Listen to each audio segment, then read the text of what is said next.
So ఈ విధంగా మీకు కల్పించి నాకు చాలా రియల్లీ అందుకనే మాకు కూడా చాలా తెలియజేసుకుంటాను. సంతోషంగా ఉంది. అదే అవును చెప్తుంటే. సార్. ఎందుకంటే చాలా మంది హెల్ప్ పొందుతూ ఉంటారు. హెల్ప్ పొందినప్పటికి కూడా అసలు ఏంటి అనేది జనాలకు కూడా తెలిస్తే తెలీదు.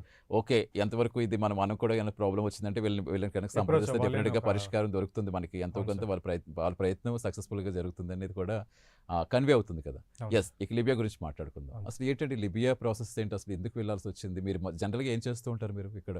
నేను ఒక స్టీల్ ప్లాంట్‌లో జాబ్ చేసేటోడిని సార్. హ్మ్. అంటే మన ఇలా జనరల్‌గా ఔట్ ఆఫ్ కంట్రీస్ అంటే మనకు తెలిసేది ఏంటంటే కొంచెం సాలరీస్ హైక్ ఉంటాయి అవును. అనేసి ఒక ఆలోచనతో మనం వెళ్తాం. సో ఫైనాన్షియల్ పరంగా కొద్దిగా స్టెబిలిటీ అవుదామని నేను లిబియా కంట్రీలో మా ఫ్రెండ్ ఉన్నాడు. హ్మ్. సో ఆయన ద్వారా అప్రోచ్ అయితే నాకు ఇలాగ ఇంటర్వ్యూ అయింది. ఇంటర్వ్యూ అయిన తర్వాత నాకు మామూలుగా చెప్పారనమాట. నీకు ఇట్లా హెచ్ఓడి పోస్ట్ ఇస్తాము. ఇంత సాలరీ అని చెప్పారనమాట. అంటే అంతా మీరేం బానే చదువుకున్నారండి? మీ స్టడీస్? నేను డిప్లొమా చదువుకున్నాను సార్. డిప్లొమా. డిప్లొమా చదువుకున్నా 15 మీరిప్పుడు ఇయర్స్ ఎక్స్ ఎక్కడ వైజాగేనా proper? Proper Srikakulam sir. Srikakulam. వైజాగ్‌లో సెటిల్ అయ్యాం సార్. ఓకే. వైజాగ్‌లో సో సెటిల్ అయ్యారు. Vizag married. Settle married sir. పిల్లలండి? ఇద్దరు పిల్లలు ఉన్నారు సార్. రైట్. చదువుకుంటున్నారు వాళ్ళు? ఒక బాబు 7 ఇయర్స్ సార్. పాప ఇప్పుడు వచ్చి 10 మంత్స్. సో హ్మ్. మెయిన్ పాప కోసమే నేను ఇంకా ఇండియా రావాల్సి వచ్చింది. హ్మ్. దానితోటి మా మదర్ కూడా హెల్త్ బాగాలేదనమాట. అయ్యో! సో ఈ 2 కారణాలు నాకు బాగా కలిసి వచ్చాయనమాట. ఇంత డబ్బు సంపాదించని వెళ్ళాము. హ్మ్. అక్కడికి వెళ్ళాక ఫ్యామిలీకి సపోర్ట్‌గా లేకపోతుంటే ఇంకా చాలా నాకే ఇంకా యెస్. ఇంత ఏ డబ్బు ఏ సంపాదించి రీజన్ తోటి వెళ్లారో అదే అక్కడ వర్కౌట్ వర్కౌట్ అవ్వట్లేదన్నప్పుడు అవ్వలేదు.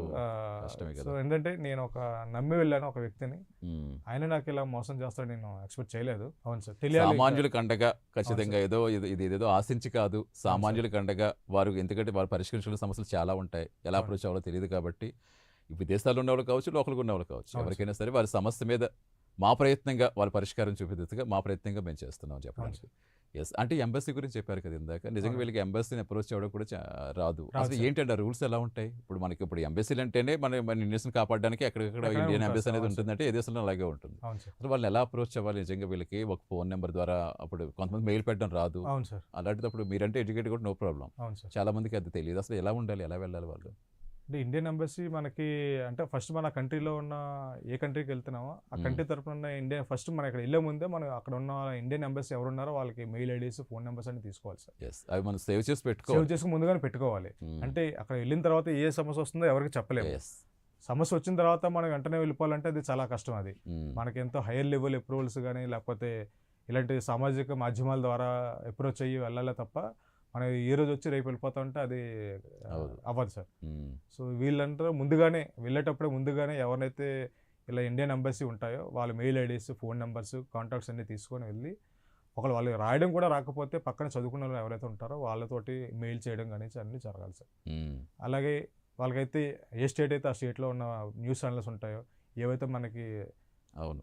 ఇలా సమస్యల్ని తీసుకొని ప్రజల మధ్యకు తీసుకెళ్ళి, గవర్నమెంట్‌కి తీసుకెళ్ళి వాళ్ళకి సహాయం చేస్తారు. అలాంటి వాళ్ళు న్యూస్ ఛానల్స్ కూడా అప్రోచ్ అయ్యి, వాళ్ళ సమస్యను తీసుకెళ్తే వాళ్ళు కూడా బయటపడడానికి చాలా డెఫినెట్‌గా మార్గం ఎందుకంటే ఉంటుంది సోషల్ సార్. మీడియా ఎలాబరేట్ అయింది. ఖచ్చితంగా ఇప్పుడు అన్ని ఫోన్స్‌లోనే వస్తున్నాయి. అవును సార్. ప్రత్యేకంగా మనం టీవీలో ఉండాల్సిన పని లేదు. ఫోన్‌లోనే మనకి ఫోన్‌లో ఏ చూసుకోవచ్చు ఛానల్ సార్. అయితే ఆ ఛానల్ యూట్యూబ్ వస్తుంది. ఇప్పుడు మాది కూడా ఎక్కువగా మీరు చూసింది కూడా అదే నేను ఎక్కడ? చూసింది కూడా మీకు యూట్యూబ్ ఛానల్స్ గాని, హ్మ్. ట్విట్టర్‌లో గాని అది హ్మ్. చూసి మేము ఈరోజు ఈ పరిస్థితికి వచ్చింది సార్ నేను కూడా. యెస్. నేను కూడా అప్రోచ్ అవ్వడం జరిగింది. హ్మ్. నాకు కూడా తెలీదు. నేను ఇలా అంతే చూడడం కదా! వల్లే తెలిసింది చూడటం వల్ల నాకు. తెలిసింది. చూడటం వల్ల తెలియడం ఇమ్మీడియేట్‌గా మీరు అప్రోచ్ అయ్యాను సార్. అప్రోచ్ అవ్వటం. అవును. అంటే ముందుగా అసలు వీళ్ళు చేస్తారో చేయరో చాలామంది ఇలా రకరకాలుగా సోషల్ మీడియా అంటేనే చాలా ఫేక్ వస్తూ ఉంటాయి. ఏదో చెప్తారు, ఏదో చేస్తారు. మరి చేసిన దగ్గర నుంచి మళ్ళీ ఇంకేం అడుగుతారో ఇలా భయపడకుండా మీకు ఏదైనా సమస్య ఉంటే డెఫినిట్‌గా సమస్య మీది పరిష్కారం మాది. మా నెంబర్ ఎప్పుడు కూడా కింద స్క్రోల్ అవుతూ ఉంటుంది. ఆ స్క్రోల్ అవుతున్న నెంబర్‌కి మీరు కనుక ఇమ్మీడియేట్‌గా రెస్పాండ్ అయితే డెఫినిట్‌గా మేము వెంటనే దానికి సంబంధించి ఎవరిని అప్రోచ్ కావాలి, దానిలో ఎంతవరకు నిజముంది ప్రతిదీ ఎంక్వైరీ చేసి ఇమ్మీడియేట్‌గా మీకు మళ్ళీ మిమ్మల్ని మేము కూడా ఫాలో అప్ చేస్తూ ఉంటాం. ఇప్పుడు అదే సంతోష్ గారి విషయంలో కూడా జరిగింది. వాళ్ళు మాకు ఫోన్ చేసిన వెంటనే మేము కూడా వాళ్ళని మళ్ళీ అక్కడ వదిలేయకుండా ఫాలో అప్ చేస్తూ అసలు ఏంటి, ఎలా అప్రోచ్ అవ్వాలని ప్రతిదీ కూడా చాలా క్లియర్‌గా చెప్పడం, చాలా ఈజీగా అయినా సంతోషంగా ఇక్కడికి చేరుకోవడం రియల్లీ సో హ్యాపీ. అవును సార్. సార్ ఫైనల్‌గా ఇంకేం చెప్దాం కొంచెం చెప్పండి ఒక్క మాటలో. అదే సార్ ఎలాగంటే నాలాంటి విదేశాల్లో వెళ్ళి అలా ఇరుక్కుపోయిన ప్రజలు ఎవరైతే ఉన్నారో సహాయం కోసం ఏదో చూస్తున్న వాళ్ళు ఇట్లాంటి ప్రైమ్ న్యూస్ ఛానల్స్ కాంటాక్ట్ అయ్యి మీ సమస్యను చెప్పుకుంటే వాళ్ళు కూడా అంటే మన సమస్య తీరుతుందా లేదో వాళ్ళు ఏదో టీవీలో స్క్రోల్ చేసి వదిలేస్తారేమని భయపడకండి. వాళ్ళు కూడా ఫాలో అప్ చేస్తారు. మనలాంటి సమస్యలు అయితే ఎవరైతే ఎదుర్కొంటున్నారో వాళ్ళ సమస్యల్ని ప్రభుత్వాన్ని తీసుకెళ్తారు. కేంద్ర ప్రభుత్వం తీసుకెళ్తున్నారు. తీసుకెళ్ళి మనకు కూడా అప్రోచ్ అవుతున్నారు. నేను కూడా ఫస్ట్ అలా ఫీల్ అయ్యాను. కానీ నాకు ఈరోజు జరుగుతున్న ఈ విషయాన్ని నేను చాలా సంతోషంగా చెప్తున్నాను. నా విషయంలో జరిగింది కాబట్టే మీకు చెప్తున్నాను. మీరు కూడా ఎట్లాంటి సామాజిక మాధ్యమాల్లో ప్రైమ్ న్యూస్ ఛానల్ లాంటి మంచి ఛానల్స్‌ని ఎప్పుడైతే మీ సమస్యను తెలియజేయండి. వాళ్ళు కూడా డెఫినెట్‌గా మీకు హెల్ప్ చేస్తారు. నేనే దానికి ప్రధాన కారణం. ప్రస్తుతానికి ప్రైమ్ న్యూస్ ఛానల్కి చాలా కృతజ్ఞతలు సార్ నేను.